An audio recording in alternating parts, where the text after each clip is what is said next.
Hi YouTube, this is Amanda with Amanda Finds Freedom, and I wanted to pop in for a quick chat today. I was catching up with some comments on YouTube. You guys will have to be patient with me. I don't know how I missed them, but I had quite a few that were from like a month ago on just like my first, second, and third videos. So thank you guys for being patient with me as I kind of caught up and discovered that I had missed responding to some people.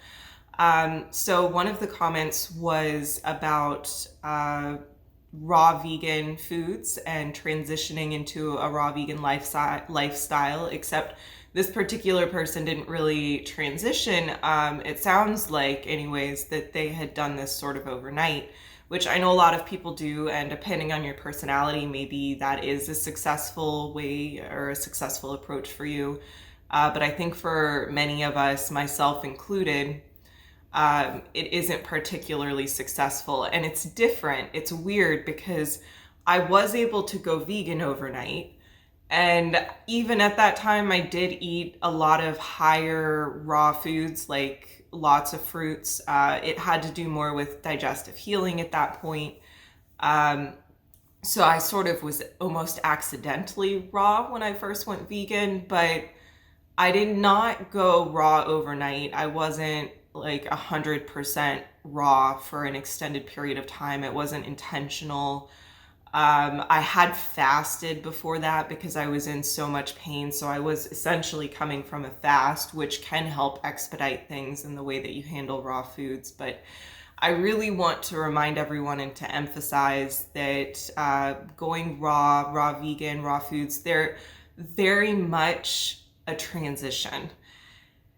And they're a transition for many reasons. For one thing, your digestive tract, your gut microbiome, all of those functions and those parts of your body are not necessarily used to lots of raw food. So it might take you a while to just adjust in terms of your digestion. There is potentially more fiber in most raw foods. I mean, depending on what you eat, obviously, things like cooked legumes have a lot of fiber in them too. The fiber is potentially different since it's not cooked. It's often more, especially with leafy greens and salads and things like that, there's more insoluble fiber. Raw foods can have actual probiotics on them, but also can have bacteria that is, naturally occurring, but maybe you don't need more of in your digestive tract. So there's many concerns that sort of come with sort of diving in and just being 100% raw, as opposed to maybe doing the raw till 4 thing, or going the reverse and eating cooked foods earlier in the day and eating raw for dinner, because for some people that works better. So this particular comment I thought was interesting because it was something that I struggled with a lot, that I noticed. Aside from everything else, aside from your digestion, aside from the fact that it's just totally different and you're sort of navigating new recipes and all of these new things, or social situations that are just totally different, just the sheer fact of your focus and your energy levels and the type of energy that you have, that's the best way that I can describe it, at least for myself. The type of energy that I have on raw food feels different than the type of energy that I have on cooked food. And one of those is better for certain things and one of those is better for other things. Actually, they both have their benefits, in my opinion. So that can sort of become a struggle. So my experience personally is that raw foods brought me a lot of healing. They really are wonderful for me in terms of fitness and just being outdoors and enjoying myself and having a good time and living in the moment. They do help me sleep better, which helps with my energy levels in that regard as well. They seem to help my hormones stay balanced. I have no idea what the science might be behind that. My guess is that there's probably no research behind that, but it is something that I've noticed with myself, and I've talked with a few other women at this point who have seen very specific, pronounced improvement in their body's hormone ratios and the way that they're interacting by eating more raw foods. And there's no real, to my knowledge, there's no real science behind that. Raw foods are studied so little to begin with. Vegan food is studied so little to begin with. So there are many things that can be better with raw foods. But then, for example, I am a small business owner, and I actually launched my second business this year. And when it comes to doing sort of, I don't know how to describe this, the type of work that is often involved in our careers in office environments. So for example, I work on websites. So the type of work that is involved when I work on websites, the planning that is involved with developing somebody's SEO strategy or their marketing efforts in relation to that website, the meetings that we have running over the analytics to help us decide whether a certain strategy is working or if we need to tweak it, how we need to tweak it. Those types of things and the way that my brain works with those types of things, it actually does better on cooked food. It's sort of more of a grounding experience. It's almost like I have too much energy on raw to want to sit with my butt in a chair at a desk and stare at a computer when there's this beautiful wide world outside with nature and beautiful green leaves and sunshine and blue sky and breeze. And so it's the version of me that loves to run and jump and play, and the version of me that still has to function in society and needs to pay bills and does certain things that pay bills still. So I have to balance those. And over time, because I've been vegan for 5 years now, and a lot of that time I have been higher raw vegan, like more intentionally. I've tried a lot of different styles of veganism. I think that I have gotten more used to what energy feels like as a raw vegan. So I am better able to say, okay, you just have to be disciplined, sit your butt in this chair even though you don't want to, and just get this done and find enjoyment in it. But also I'm here talking with you guys. So for example, I am intentionally trying to expand what I do in a way where I am able to do more of what really just feels good and exciting and feels like it aligns with the energy levels that I have on raw food, which also seems to be best for IBD symptoms for me. So there are actual things that I'm also always kind of working on to try and get my life into the most alignment possible. But there is a very real aspect of cooked vegan food being more grounding for me in terms of having to just do the office, computer, email, website, written content, everything that we do, that kind of grind. So remember that it needs to be a transition. It needs to be a slow transition.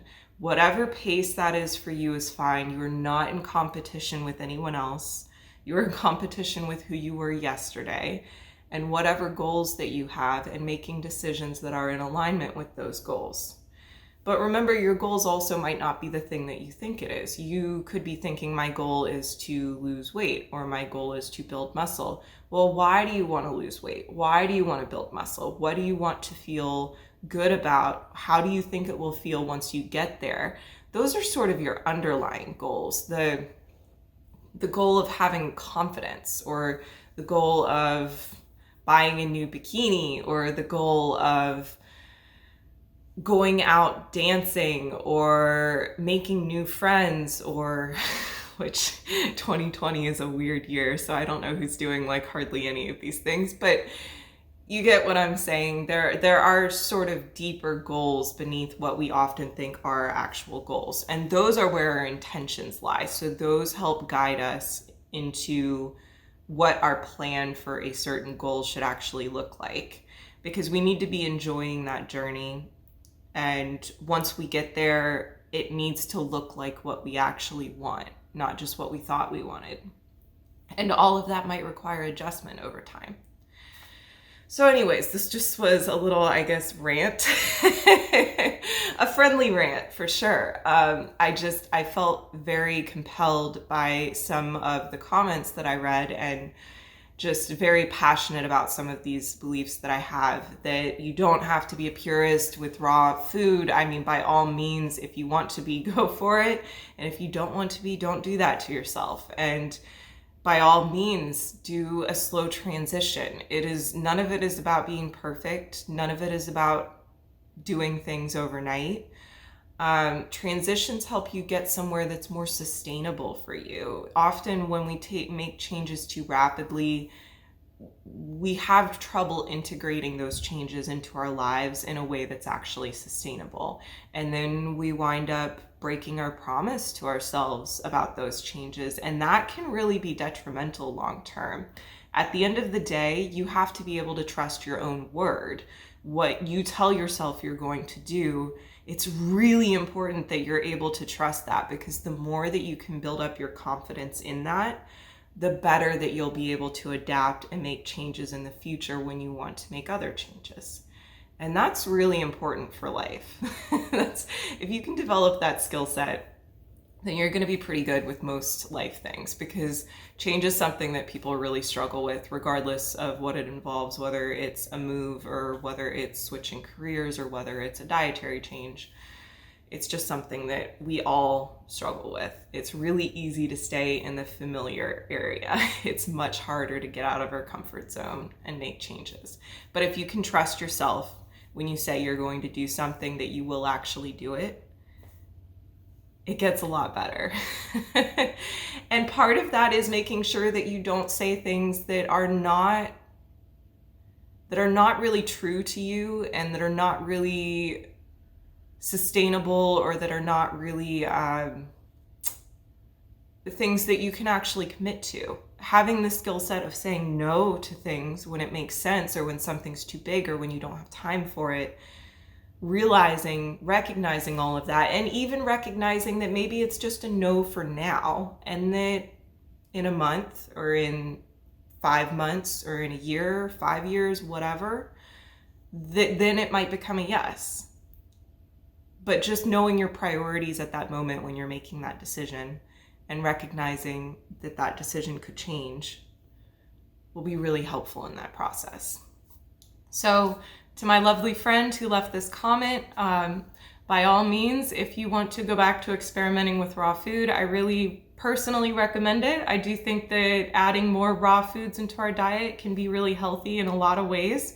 But don't try to be a purist about it. Don't try to do it overnight. Experiment with raw till 4, or cooked till 4, or raw till whenever. I know that you said you had trouble focusing with the type of office and information heavy job that you have. So experiment with what it's like to not be totally raw. I also know that you said that your fullness levels felt different, and that's another thing that is just new on raw. The way our hunger cues and fullness cues work on all raw foods is very different, and it's something that we have to give our bodies time to get used to. So it's really weird. We won't feel full at first, because I think that our brain recognizes fullness off of sort of this heaviness feeling, and raw foods don't ever actually bring that heaviness.